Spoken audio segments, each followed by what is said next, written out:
How the American Revolution actually happened. The wild truth behind the American Revolution. It all started with a compass, a dream, and a monumental miscalculation. What if I told you the seeds of the American Revolution were sown not in Boston, but in the Caribbean? That before George Washington led a rebellion, Christopher Columbus accidentally rebranded the entire planet? That a Viking named Leif casually dropped by America 5 centuries before it was cool, and never even bothered to tell anybody? How did a dispute over sugar spiral into a global conflict? Why did a tea party turn into a declaration of war? And what do tomahawks, tax stamps, and a royal tantrum have to do with the birth of a superpower? This is not the version from your high school textbook. This is a story of smugglers and showdowns, spies and sass, flaming towns and foggy retreats, and one extremely ambitious general who kept showing up to work in a uniform before he even got the job.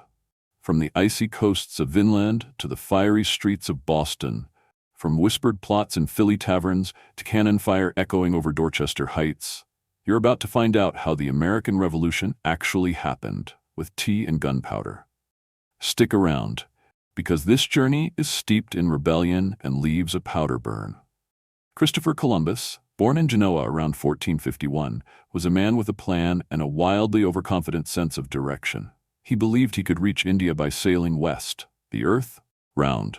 His logic? If I just keep going, I'll hit India eventually.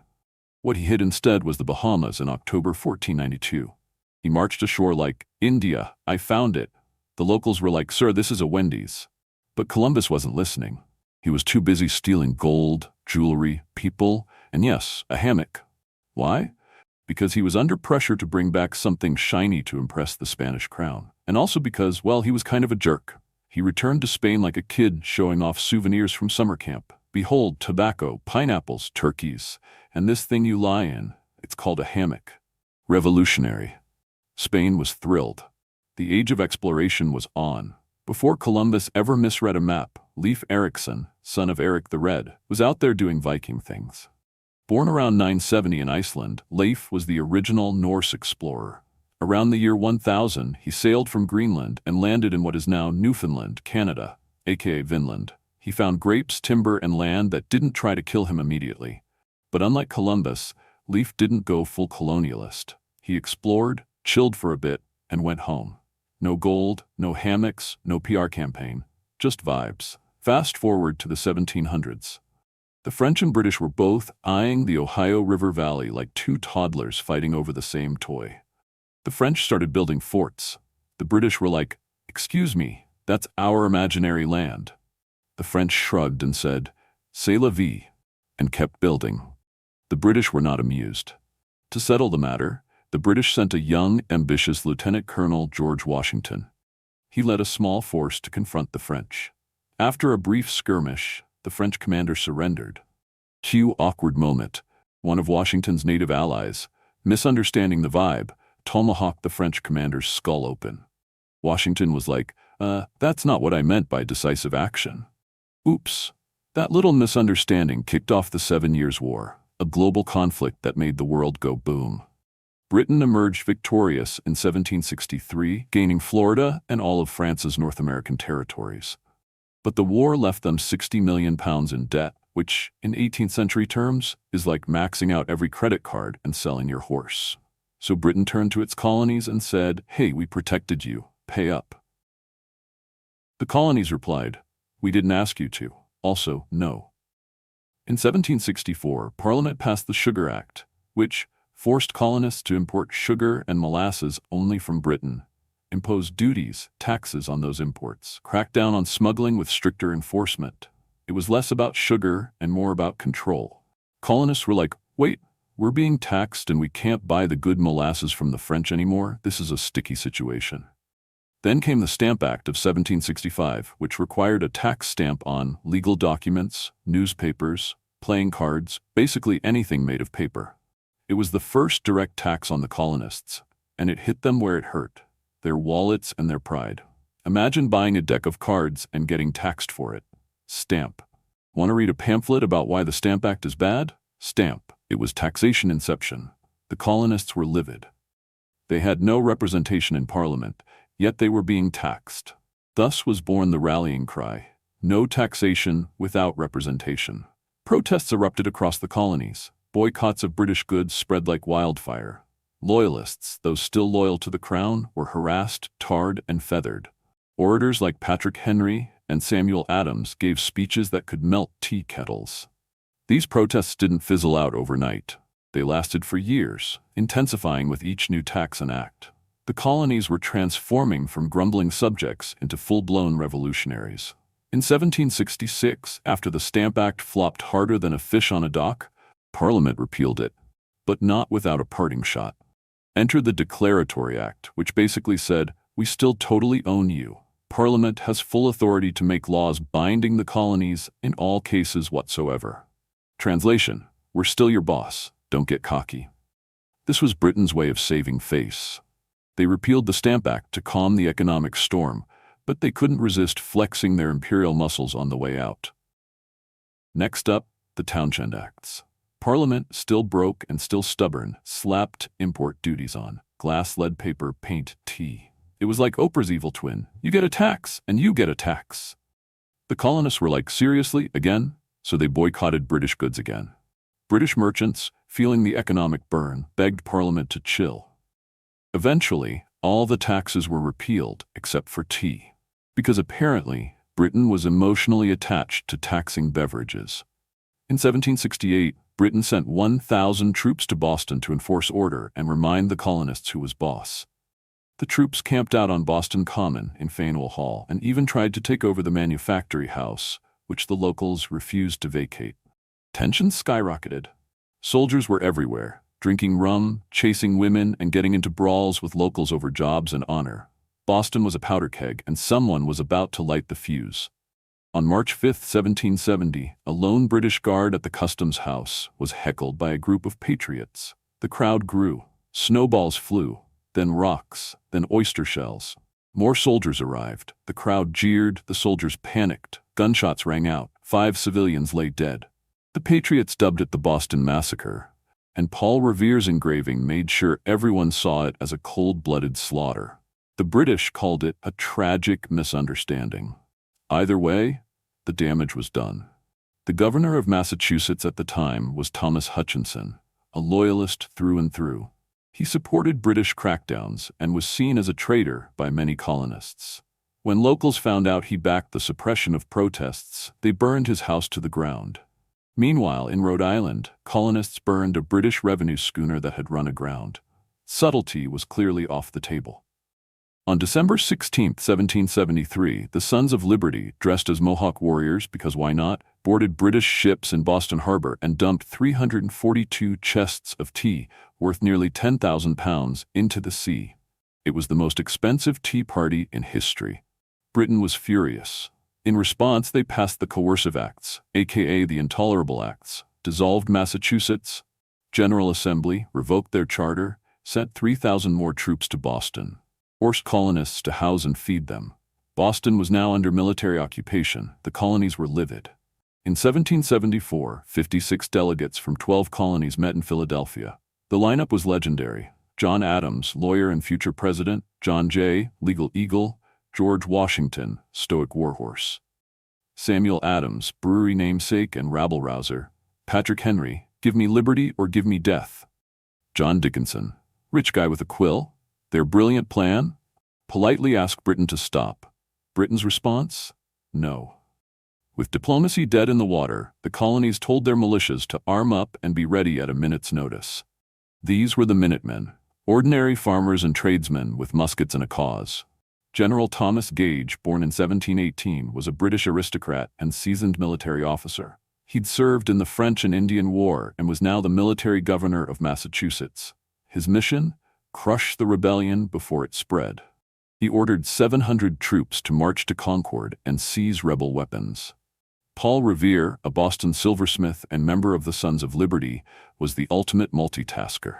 On the night of April 18, 1775, he rode out to warn the countryside. The British are coming. Okay, he probably didn't shout that, but it makes for great drama. At dawn on April 19, 1775, British troops met colonial militia in Lexington. Someone fired. No one knows who. But that one shot changed everything. The British pushed to Concord, but the rebels regrouped. By the time the Redcoats retreated, they were being peppered all the way back to Boston by angry farmers with muskets. The American Revolutionary War had officially begun. In May 1775, Colonel Benedict Arnold, yes, that Benedict Arnold, had a plan to capture Fort Ticonderoga, which held a treasure trove of cannons. He set off alone, hoping to recruit men along the way. Instead, he ran into Ethan Allen and the Green Mountain Boys, who had the exact same plan. Cue the most awkward power struggle in Revolutionary history. I'm in charge. You're not even from Vermont. Vermont doesn't exist yet. Eventually, they agreed to co-lead the mission. On May 10th, 1775, they captured the fort without firing a single shot. The Green Mountain Boys were not your average militia. Formed in the 1770s in what's now Vermont, they were a band of land-grabbing, tavern-loving, New York-hating frontiersmen led by Ethan Allen, his brother Ira, and their cousin Seth Warner. Their original mission? Defend land claims issued by New Hampshire against New York's legal authority. Their vibe? Equal parts Robin Hood and bar fight. When the revolution kicked off, they pivoted from turf wars to full-on rebellion. And when Benedict Arnold showed up with orders to take Fort Ticonderoga, the boys were like, cool story, but we're already on it. Arnold tried to assert command, but the boys threatened to go home unless Ethan Allen led the charge. Arnold, outnumbered and outsassed, conceded. On May 10th, 1775, while the British were still dreaming of tea and empire, the Green Mountain Boys stormed Fort Ticonderoga in their nightshirts. The Redcoats were so surprised, they surrendered without firing a shot. The Americans captured dozens of cannons, tons of gunpowder, and one very bruised ego, Benedict Arnold's. When asked what happened to Arnold, Ethan Allen blinked and said, "Goo, ouch." With forts falling and militias multiplying, the colonies were in open rebellion. British authority was crumbling faster than a stale scone. King George III, not one to take sass lightly, fired General Gage and replaced him with General William Howe, a seasoned officer with a powdered wig and a penchant for flanking. George Washington, born in 1732 in Virginia, was a surveyor, soldier, and tall drink of colonial charisma. He'd fought in the French and Indian War, married rich, hello Martha, and had a reputation for bravery, humility, and showing up to every meeting in full military uniform. Subtle George. When Congress needed a commander-in-chief, Washington gave a humble speech about not seeking power, while literally wearing a sword.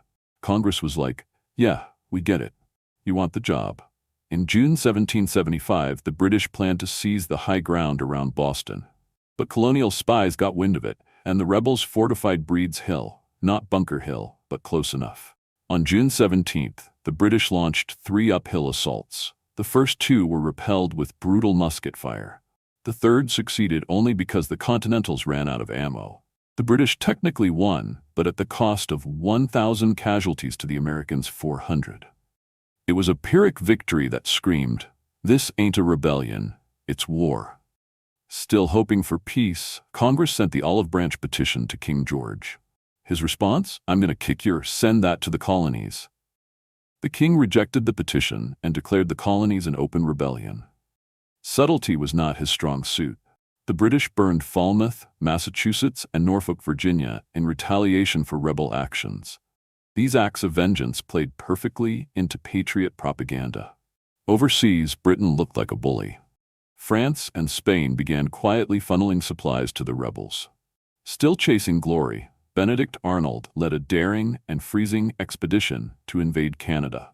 The Continentals captured Montreal, but a brutal snowstorm and a smallpox outbreak crushed their hopes at Quebec City. They limped back to Fort Ticonderoga, frostbitten and defeated. Enter Henry Knox, a 25-year-old bookseller turned artillery genius. He hauled 120,000 pounds of cannons from Fort Ticonderoga to Boston, 300 miles through snow, ice, and mountains, with oxen.